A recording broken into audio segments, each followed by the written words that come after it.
क्या करो, एक बार भी नहीं कहा। यह है दृढ़ भक्ति, यह है दृढ़ विश्वास। प्रहलाद जी महाराज को तो यह दृढ़ भरोसा है कि प्रभु तो हमारी रक्षा करेंगे ही, उनके होते हुए हमारा कौन बाल बांका कर सकता है, हमारा कौन अमंगल कर सकता है, अहित कर सकता है। हिरण्यकश्यप की बहन है होलिका, उसने कहा कि भैया चिंता मत करो, अग्निदेव ने हमको ऐसी दुशाला दी है कि ओढ़ करके बैठ जाएं, अग्नि में तो हमारा रोम भी नहीं जलेगा।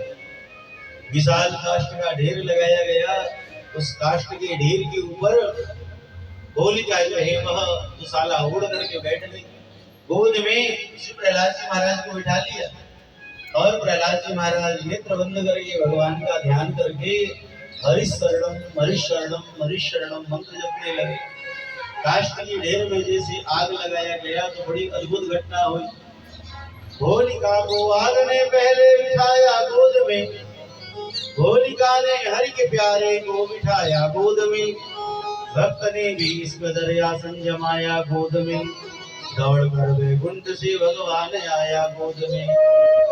आग की शोला में प्रहलाद पर निष्फल गई, दुर्जनों की हुई नर की उल्टी जल गई, घी जलाती जिसको उसके सिर से आफत टल गई, जो जलाने वाली थी अब सोच वो खुद जल गई।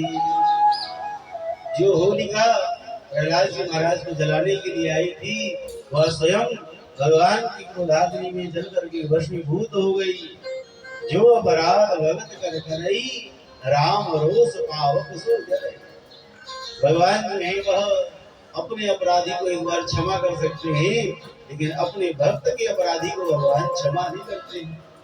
भगवान की क्रोधाग्नि में जल करके होलिका भस्मीभूत हो गई और विशाल नाम की धूप से हरिशरणम हरिशरणम का जप करते हुए प्रहलाद जी महाराज बाहर आ गए।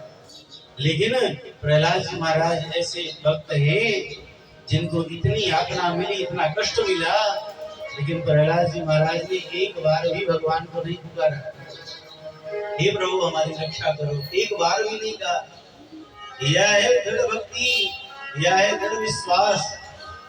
प्रहलाद जी महाराज को तो यह दृढ़ भरोसा है कि प्रभु तो हमारी रक्षा करेंगे ही, उनके होते हुए हमारा कौन बाल बांका कर सकता है, हमारा कौन अमंगल कर सकता है, अहित कर सकता है।